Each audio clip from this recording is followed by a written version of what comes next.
សួស្តីទាំងអស់គ្នាវីដេអូនេះគឺខ្ញុំបញ្យល់ពីរបៀបផ្ញើប្រាក់តាមកម្មវិធី SBI Remit ចំពោះរបៀបផ្ញើយើងចុចកន្លែងណាខ្ញុំនឹងដាក់ជាសញ្ញាឲ្យមើលអញ្ចឹងកុំឲ្យខាតពេលតើយើងទៅមើលជាមួយគ្នា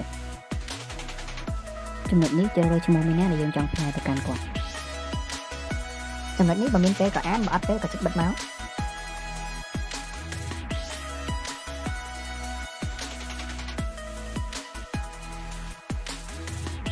អញ្ចឹងបន្ទាប់ពីចុចតាមសញ្ញាដែលខ្ញុំដាក់ហើយទៅចូលចំនួនលុយចំនួនអីហើយចុចពាក្យបញ្ជាក់នោះយើងនឹងទៅដល់អេក្រង់មួយទៀតដែលគេប្រាប់អំពីចំនួនលុយដែលយើងផ្ញើចំនួនលុយដែលយើងទទួលអត្រាប្តូរប្រាក់ហើយនិងតម្លៃសេវាអស់ប្រមាណចំពោះតម្លៃសេវាផ្ញើបើយើងមានពិន្ទុដែលចង់ប្រើប្រាស់គឺយើងអាចប្រើប្រាស់ពិន្ទុដើម្បីកាត់ថ្លៃសេវានោះបានដោយជ្រើសរើសជម្រើសណាមួយដោយដែលខ្ញុំបានបង្ហាញហើយចុចពាក្យទទួលពិន្ទុចុងក្រោយវាយលេខសម្ងាត់ប្រតិបត្តិការចុចបញ្ជូនជាការស្រេចមួយទៀតប្រសិនបើទាំងអស់គ្នាផ្ញើប្រាក់ចាប់ពីចំនួន 10,000 យេនឡើងដើម្បីបញ្ជាក់ពីសុវត្ថិភាពនិងភាពច្បាស់លាស់ផ្សេងៗទាំងអស់គ្នាត្រូវបញ្ចូលលេខកូដផ្ទៀងផ្ទាត់ដែលគេបានផ្ញើចូលទៅកាន់អ៊ីមែលរបស់យើងអាចមើលទៅតាមវីដេអូដែលខ្ញុំបង្ហាញបានបន្ទាប់ពីប្រើពិន្ទុកាត់ថ្លៃសេវារួចយើងវាយលេខសម្ងាត់ប្រតិបត្តិការរួចចុចពាក្យផ្ទេរប្រាក់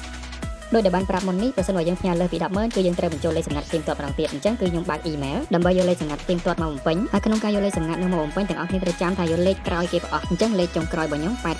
850147ហើយលេខនេះយើងអត់ចាំបាច់កត់ទុកឬក៏ចំណាំវាទេគឺយើងប្រើម្ដងចោលណាបញ្ចូលលេខត្រឹមត្រូវរួចហើយយើងចុចសញ្ញាមួយដែលនៅកណ្ដាលហ្នឹងមកគឺការផ្ញើប្រាក់យើងគឺបានជោគជ័យហើយអញ្ចឹងវីដេអូរបៀបផ្ញើប្រាក់គឺមានតែប៉ុណ្្នឹងងាយៗស្រួលអរគុណសូមជម្រាបលា